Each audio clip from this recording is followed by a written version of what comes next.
In this video, I'm going to beat Pokemon FireRed with only the Dragonite-Line. Yes, I'm starting as a Dratini, and yes, this evolutionary line does have the slow growth rate. This is the penultimate episode in my FireRed series for the year. I hope you have enjoyed the runs so far. Now let's talk about the only dragon Pokemon that were introduced in the first generations of the games. It's really clear that Game Freak wanted Dratini to be on a similar trajectory to Magikarp.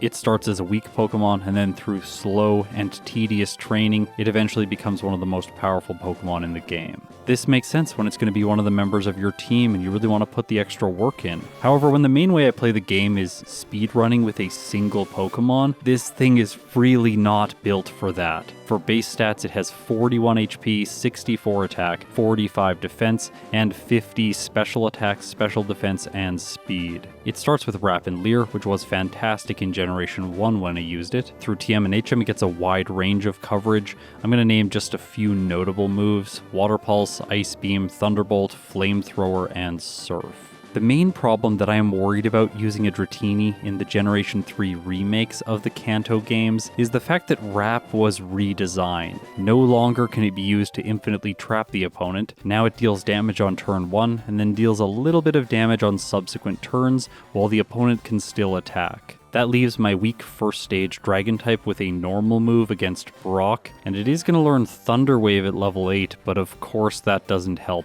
I can't see myself winning before level 15, so I just set that as my goal right away. However, that's going to take a while. I even lose the rival battle in the lab, so I don't get that experience. On Route 1, while I'm doing some training, I try to defeat a Rattata, and apparently this thing, the level 3 Rat, is too strong for my Dragon type, so I have to black out because I have not saved yet in this playthrough. I thought that maybe defeating Pokemon in the forest would be a little bit easier. Rattata has a higher attack stat than, say, a Caterpie, but no, a level 3 bug is also really intimidating, so I have to go back to Viridian City to heal. Running into a Kakuna in the forest is like the best possible thing. It's a second stage Pokemon, gives good experience, and I can knock it out for free because it only has the move Harden. Another complicating factor is Wrap's PP. It's only 20. Since it doesn't hit multiple times using only one PP like it did in Generation 1, I have to constantly go back to the Pokemon Center in order to knock out more Pokemon. We're going to make a time jump now to 10 minutes on the clock, and yeah, Dratini is not even level 8 yet. This is going to take forever. Teleporting nearly 10 minutes into the future, the clock is just under 20 minutes now, and I finally felt ready to take on the first bug catcher. His name's Rick, and he has a Weedle and a Caterpie, and yes, these Pokemon are very terrifying for Dratini to face. The Weedle unfortunately poisons Dratini. Now it does have the ability Shed Skin, which is very helpful, which turns out to be the saving grace in this fight because finally it activates, curing the poison just before the Caterpie was about to knock Dratini out, and that gives me a very slim victory over these two level 6 bugs. This is going to be the slowest Brock split that I have gotten yet in FireRed. It's also worth noting that Dratini doesn't evolve until it's level 30, and then Dragonair evolves once it reaches level 55. With the slow growth rate and the rate that progress is going right now, I could see myself only obtaining a Dragonite by the time I'm ready to face maybe Giovanni or Lorelei. Because of that, I think that the Dragonite line is going to get one of the worst times yet in FireRed. By the way, if you're curious what the rules I'm using are, check out the description, they're always there. Also, if you don't want spoilers for my other runs in this series, please watch them first because I am going to spoil those results now. Alright, you've been warned. The last run that I did was with the Rhydon line, and in that case its final result was a real time of 1 hour, 56 minutes, and 55 seconds with 29 resets at level 75, which was a game time of 6 hours and 36 minutes. If Dragonite somehow beats this time, I will be incredibly surprised. After training for over 41 minutes, I finally get the experience I need to level up to 15 and gain access to Twister. In Generations 1, 2, and 3, all Dragon-type moves deal special damage, so this move is going to be quite effective against Brock's Pokemon. Up first, he sends in Geodude. Twister does more than half. Okay, I'm definitely going to beat him. It sets up Defense Curl, which is useless, and then I knock it out. Onix is next. I go for Twister. It gets a critical hit, taking the snake to red health, and as a result, Dratini polishes it off and gets a first split of 42 minutes and 15 seconds. Okay, so that was very bad. Let's hope that things speed up from here. On the next route of the game, while fighting an optional last for a little bit more experience, I get into a really rough situation. The Rattata does a little bit of damage. Then against the Nidoran female, my defense is lowered and I don't have access to Twister anymore because my PP is depleted. As a result, I am relying on Wrap and things get very close. My Dratini has 3 hit points left over and the Nidoran has a similar amount. I miss with Wrap. Nidoran goes for Tail Whip and I knock it out. Okay, that could have been a reset right there, and that would have taken me back before Brock, or I would have had to black out and lose a bunch of money. Luckily, with no reset, I head into Mount Moon,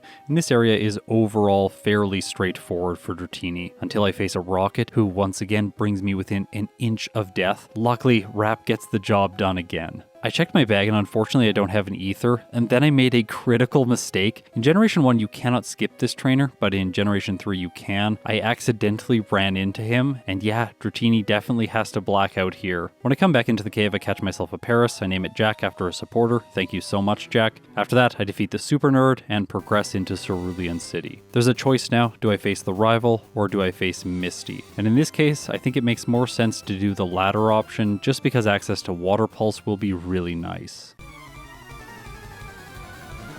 Dratini's typing is an advantage against Misty because I take not very effective damage from her most powerful moves. To start things off, I paralyze the Staryu using Thunder Wave, and then I use Twister, which gets a critical hit, taking it to red health. It sets up Harden, which is useless. She uses a Super Potion, and then I have to use 3 more Twisters to knock it out, and it ends up going down without doing any damage. Dratini levels up to 21, Misty sends in Starmie, and I'm going to go for the same strategy here. Problem is, it moves first, crits with Swift, and does half to me. Okay, that is really not a good start. Once Starmie is paralyzed, I can move first, and then Twister has a 20% chance to flinch, which it gets right away. My second one doesn't cause a flinch, the Starmie does more damage with Swift, and it looks like it's going to knock me out on the next turn. However, it can't move because it's paralyzed, and then Twister gets another crit, sealing the deal. Okay, so with luck I have earned myself the Water Pulse TM, and I'm going to teach this in the place of Leer. As I go up against the rival, I just want to say that I've really evaluated my view on Water Pulse since I started this series. When I initially started playing the remakes, I was a little bit disappointed that you didn't get a TM for Bubble Beam. I felt like the extra 5 base power was just much better, but overall Water Pulse can really get the job done. I finish off the rival's Rattata. This levels Dratini up to 22, where I can learn Dragon Rage. At this point in the game it can be pretty useful because the opponent's Pokemon are still quite weak. That being said, I really should have used Water Pulse on the Charmander. Dragon Rage doesn't have enough damage to one-shot, so that's just a mistake. Also, I should have used Dragon Rage against the Abra, but instead I go for Twister for some reason. Yeah, that was definitely not a great end to the fight, but it was a win either way. As I near Bill's house on Route 25, I pick up the TM for Secret Power and teach it in the place of Thunder Wave. Then against Lass Haley, you can see how effective Dragon Rage is at one-shotting weak Pokemon. Skipping ahead to the rival battle on the SSN, I don't have any problems here, but it appears that very soon Dratini's power is not going to be keeping up with the opponent's Pokemon. It's really good in only 3 levels, this thing is finally going to evolve. But before that, I have a gym leader to beat, so let's take on Lieutenant Surge. His first Pokemon is Voltorb. I want to note here that I can only one-shot the Pikachu using Dragon Rage. So I go for Secret Power and knock the Pokeball out over 2 turns. Next is Pikachu. I use Dragon Rage, one-shotting it, and move on to the Raichu. It starts off being annoying by setting up Double Team. My Water Pulse hits. By the way, I used that move in hopes that it would do more and cause confusion, but it really didn't do that much. The better strategy would have been to use Dragon Rage twice right away to knock it out in only 2 turns. I use my Cherry Berry as well as Shed Skin to cure paralysis twice, but it's still not enough and Raichu takes Dratini out. I correct my mistake in the second fight using Dragon Rage right away. This gives Dratini what it needs to knock the Raichu out and earn itself the 3rd badge. The prize for winning this battle is the TM for Shockwave, and I'm going to teach it in the place of Dragon Rage because this move becomes much less useful now that most Pokemon can survive 1 hit from it. In Rock Tunnel, Dratini levels up to 30, so it is now going to evolve into a Dragonair. The stat increases for this one are really convenient. It gains 20 points in every single one of its base stats. That gives it a base stat total of 420, which is the same as a Pokemon like Mightyena. Honestly, Dragonair does not share particularly intimidating company. In the Rocket Hideout, I have to face Giovanni, and while I would like to comment on the fight, I really need to draw your attention to Dragonair's back sprite. This one is perfection. I don't know if they could make a better back sprite if they tried. I think this is my favorite FireRed back sprite that I have come across so far. This is perfect, 10 out of 10, well done Game Freak. You have redeemed yourself for all of the terrible garbage from Generation 1. On the next route, I catch myself my Fly HM user. I nickname it a Dawn after another supporter. Thank you so much. And then I teach Dragonair Return in the place of Secret Power. Right now it has a base power of 79, which you might think is a little bit low. That's specifically because this line's base friendship starts at 35. So that's another thing working against it when comparing it with other Pokemon. I have no notes for the rival fight in Pokemon Tower. It is completely trivial. After that on Cycling Road, I accidentally run into Cue Ball Zeke. His Machoke shouldn't be that bad. I go for Return, it does less than half. The Machoke goes for Seismic Toss, taking me to just above half. I switch to use Shockwave, and then Machoke's Revenge takes Dragonair down to red health. Okay, at least I'm gonna hit and knock it out, but that fight was way too close. But things are going to get better in the next section of the game because my moveset continues to improve. I can now teach Surf in the place of Water Pulse. For some reason, after learning this water type move, I felt that I was really ready to face Erica, so let's see how this fight goes. Up first is Victory Bell. I'm used to my solo Pokemon being very over-leveled by this point, but Dragonair is only level 36. Return does half, it gets paralyzed by Stun Spore, Shed Skin doesn't activate, I take a little bit of damage from Acid, and then I knock the Victory Bell out. Next is Tangela. Shed Skin does its job, I do more than half, it just sets up with Ingrain, and I knock it out for free. Okay, despite it being probably inadvisable to do this fight this early on, I am going to win against her. In Silphco, I do a little bit of training to take Dragonair up to level 39. And then I felt like I would give the rival a try. This is also probably a bad choice. I think in the remakes and in Pokemon Red and Blue, it almost always makes sense to face Koga first. And that's because the rival's team is very good. He leads with a Pidgeot, which is only 2 levels under my Dragonair. I outspeed with Shockwave, but I do what looks like less than half. It hits Feather Dance and lowers my attack stat, so I better not use Return for the rest of this fight. My next attack rolls worse damage. I do not knock the Pidgeot out. It crits with Wing Attack, doing about half, and then I finish it off, but I am not in a good position. Gyarados further ruins my attack with Intimidate, and Shockwave does not one-shot. Okay, yeah, while I do knock out the water type, the following Charizard gets me. As I mentioned before this fight, the right choice is to go to Koga's gym next and face him. The thing is, in here, I run into the first juggler in the gym, and he has a level 38 Hypno. This thing is terrifying, by the way. Return does a third, it sets up with Meditate, and then crits with Psychic, taking Dragonair to orange health. I had so much adrenaline in my system while I was playing this run, constantly random trainers are almost knocking Dragonair out. I realized that very recently I said that no random trainers in FireRed are particularly scary, and that's why these videos are very short. Yeah, maybe I'm gonna take that back. I think that that is true in the case that you're not using a Pokemon like Dragonair. With the juggler defeated, let's see how Koga is going to go. His first Pokemon is his weakest team member, it is Coughing. I go for Surf for maximum damage and I don't one-shot it. As a result, it uses Smokescreen and my accuracy is lowered. Of course, I'm not a good enough player to use Shockwave. I go for Surf and I miss. Luckily, I figure this out on the next turn and start using the electric type attack. I'm also good enough to have remembered my Pecha Berry this time, so I'm able to heal the poison that Sludge causes and knock the first Coughing out. Next is Muck. I go for Surf and it does underwhelming damage to say the least. That looks like about a quarter. The poison type sets up Minimize, so I have to use Shockwave and it is not doing nice damage. I risk it using Return, which is physical. Muck has less defense when compared with special defense. It does do more damage, but Koga just uses a Hyper Potion, and while I am able to eventually knock the Muck out due to a critical hit, and the following Coughing, I only have red health left over when the Wheezing comes out. Shockwave does so little, and it finishes me off. I think the Dragonite-Line needs a lot of grinding, so I continue defeating trainers up to level 44. This endeavor also provides me with money so that I can buy coins in the game corner. I do want you to note that TMs like Ice Beam, Thunderbolt, and Flamethrower all cost 4,000 coins or 80,000 Pokédollars, so at the current moment I am just a little bit short. With no new move, I went back to face Koga. This time I'm going for Return. I knock the Coughing out in 2 hits. I get poisoned and yeah, I don't have another Pecha Berry, so this time I am relying on Shed Skin to get rid of the status condition. I use Return, followed by a Shockwave to prevent his Hyper Potion, and then another Return to knock the Muck out. But poison damage is stacking up too fast and Dragonair goes down again. Of course I made a misplay there, which is not using a special move against the Coughing. With Surf, I can knock it out in one turn and move on to the Muck. Shedskin activates, curing poison, and I take it out for free. The second Coughing has slightly higher special defense, so I'm not able to knock it out in one hit. Koga uses his healing items here, but eventually it goes down, and Wheezing comes out, but Dragonair is in the best position so far. It has green health, Surf does a third, Wheezing uses Toxic, but Shedskin activates again. I take it to red health, and then it crits with Sludge. But Dragonair hangs on, and I win. Access to the Soul Badge is very helpful because now I can explore Cinnabar Mansion and collect some useful items like an Elixir, Blizzard, which by the way Dragonair can learn, so I'll teach it in the place of Twister. After that, I head into Blaine's gym where I do some training against the fire types here because I have access to Surf, and then at level 46 I felt ready for another gym battle.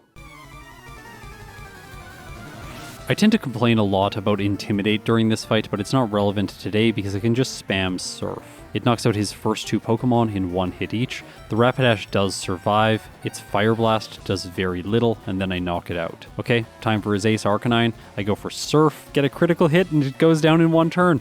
Alright, an easy battle. I was waiting for one like that. I have enough coins to buy myself a TM now, and I had to choose between Ice Beam and Thunderbolt. Overall, Flamethrower isn't that useful if you're not a fire type. Because I have Blizzard and it does ridiculous damage, I thought that maybe upgrading Shockwave would be the best choice. After all, it's going to be useful in Sylph against the rival's Gyarados. For the Pidgeot, I just don't want it to do anything, so I try Blizzard, but of course it misses. This move has 70% accuracy in these games, so it's not that consistent. After hitting it and taking it down, Gyarados is next, Thunderbolt 1 hits, and then I can use this electric type move to two-shot the Charizard. From there, things get much easier. Blizzard 1 hits the Execute, and I'm able to 2-hit the Alakazam with Return. The next battle that sometimes I talk about is Giovanni. I tend to only mention this one if it is problematic. In this case, it kind of is. It's another one of these battles where Dragonair goes in, everything seems like it's going really well. In this case, I miss a bunch of Blizzards and Kangaskhan does a lot of damage before I finally knock it out and finish the final Rhyhorn with a Surf. Orange health after a Giovanni fight, not particularly encouraging. I take on Sabrina next. Her first two Pokemon are one-shots using Return. The Venomoth does survive and she heals it with 2 Hyper Potions before I knock it out. All that's left is Alakazam, and once again, Return gets the one-shot. Back near the start of the video, I said I didn't think I would have a Dragonite before I'm facing Lorelei or Giovanni. It appears like Lorelei was the more correct choice, because right now, Dragonair is level 49. It still has 6 levels to go before it evolves. Inside the Viridian City Gym, I have to take on Cool Trainer Warren, but luckily with Surf, he is not an issue. And hopefully, that is going to continue against one of the worst gym leaders in any Pokemon game. Rhyhorn is a one-hit, Dugtrio is a one-hit, Nidoqueen is a one-hit, Nidoking is not a one-hit. It goes for Earthquake, doesn't do very much, Giovanni heals it, I take it back down to red, and then I finish it off. All that's left is his ace Rhyhorn, which I easily one-shot with Surf, and so yes, Giovanni was in fact not difficult. With the gym challenge behind me, there are only 6 trainers left in the game. The first one is the rival, and Blizzard just barely does not one-shot the Pidgeot. Luckily, it doesn't use Feather Dance.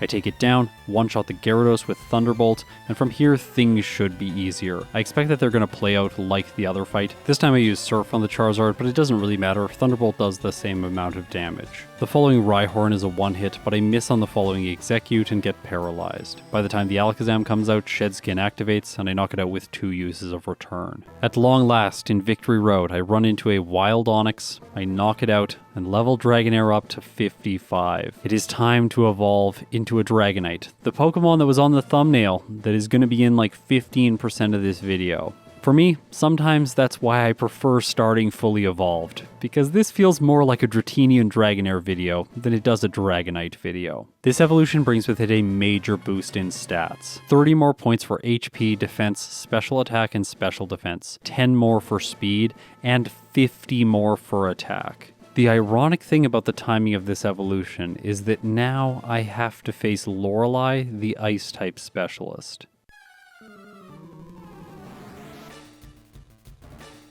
Her first Pokemon is Dugong. Let's see how much Thunderbolt is going to do, and the answer is more than half. It sets up Safeguard, and I knock it out on the next turn. Lorelei chooses Slowbro next. In this game, it does know Ice Beam. However, it chooses Amnesia, and then she heals it with a full Restore. That means I'm going to take 3 hits now with Thunderbolt to finish it off, and it gets a Yawn in before going down. As a result, when Jinx comes out, Dragonite goes to sleep. The Ice type uses Ice Punch, and one-shots. Okay, so I've been saving my rare candies. I think I should use them now, because this is likely Dragonite's biggest hurdle. While leveling up, I have a chance to teach Outrage. This move is special, so I didn't think it was going to be that useful. I would rather keep my current set. Using rare candies, I go all the way to level 66 and attempt Lorelei again. Thunderbolt doesn't quite have enough damage to knock Dugong out. It sets up Hail, Lorelei uses a full Restore, and then I knock it out over 2 more turns, taking chip damage along the way. I can now do a lot more damage to the Slowbro, knocking it out in 1 turn, moving on to the Jinx. It's physically frail, so return one-shots. And then Lorelei sends in Lapras. Thunderbolt does more than half. It uses Confuse Ray, Dragonite hits itself, and Ice-type damage. Yeah, this thing basically just falls apart. I may get back to the Lapras in the next fight, but I am really not going to survive its attacks. I reset before I use the rare candies to fight some trainers, and I'm also going to do an expedition to Route 13 to pick up 1 additional rare candy. It's worth noting now that Dragonite does have a time more than 2 hours, so it is not going to beat Rhydon like I predicted. With the training and the candy, Dragonite can now be level 70 to take on Lorelei. This gives it enough damage to one-shot her first 3 Pokemon, making it to the Lapras without taking any damage. While Thunderbolt can't get the one hit, Lapras uses Confuse Ray, Dragonite does not hit itself, and I take down her ace, which is basically the win because the Cloyster doesn't know any damage-dealing Ice-type moves. Thunderbolt one-shots, and with that I have defeated what is likely going to be the hardest Elite Four member. Bruno's next, but yeah, he's not gonna stand a chance. I don't really know what to say. The Machamp does know Rock Tomb, but Rock Tomb is not very good in Generation 3. I'm recording this voiceover on November 27th, and I have recently learned that in Generation 4, Rock Tomb has a base power of 60 and 95% accuracy, so it is much better in the next generation. Okay, back to the Elite Four, let's move on to Agatha. This fight is not challenging per se, it's just kind of annoying. I have to use Thunderbolt, Blizzard, or Surf to knock out all of her Pokemon, and while I do have super effective damage against the Golbat, the rest are going to take more than 1 hit. This gives them all at least 1 chance to do something, but I don't really know what to say. They just don't. Nothing happens to Dragonite, and it defeats all of her team members, Haunter being last. I don't know why she saves this thing until the very end of the fight, especially when it knows the move Curse. And that leads me to Lance, who is going to be an easy sweep. Thunderbolt one-shots the Gyarados, and from there I can use Blizzard against his 2 Dragonairs. Next, he sends in Dragonite, so I continue with Blizzard. It misses. His Dragonite sets up Safeguard, Blizzard hits, and it goes down. All that's left is Aerodactyl, and I can use Thunderbolt for more reliable accuracy. So now, there's only 1 last battle. Can Dragonite do it on its first attempt? Let's see.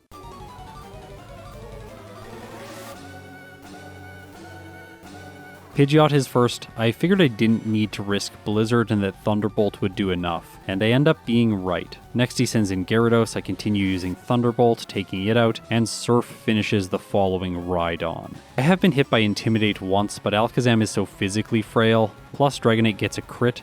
Okay, there's only 2 Pokemon left, Exeggutor is first. I use Blizzard, one-shotting, and all that's left now is his ace Charizard. I go for Thunderbolt, it does way more than half. Dragonite shrugs off a Fire Blast, and it clocks in with its final time of 2 hours, 6 minutes, and 37 seconds, with 11 resets at level 72. This is a game time of 7 hours and 44 minutes. Okay, so Dragonite, as predicted, did not do very well in his solo run. I'm sure when the time comes and I play this thing starting as its fully evolved form, it is going to do much better. With results over 2 hours, I didn't feel placing it in the D tier was appropriate. Its time was a little bit faster than Butterfree's, 1 minute and 10 seconds faster. That being said, when I redo Butterfree, it will be faster than Dragonite, which is kind of hilarious. For now though, since I'm ranking based on real time, I'm going to place Dragonite just ahead of Butterfree in the E tier. Recapping the last 2 videos in this series, I have done slow growth rate Pokemon, Rhydon, and now Dragonite. We went from a powerful regular Pokemon to a powerful pseudo-legendary, and so I think in the final episode of the entire year, we need to beat the game with a slow growth rate proper legendary. So I'm going to conclude the FireRed series for this year with a playthrough of Mewtwo tomorrow. I am really excited to do this run so that we have a measure for excellence in the game moving forward into next year's videos. To everyone who supports me through YouTube memberships or Patreon, thank you so much. It really does mean the world to me. You have my gratitude. Thank you for letting me do this. If you made it this far, you're incredible. Daily December continues tomorrow, so I'll see you then.